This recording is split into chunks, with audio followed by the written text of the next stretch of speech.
verlaat ek my.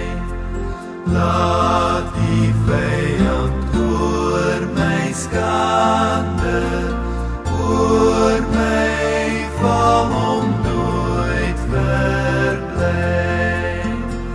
Ja, U sal hom nooit verlaat, wat in U vertroue wandel. Maar U dek hom met U smaak, wat hier trouwelooslik handel. God is goed in al sy handel, en sy pad is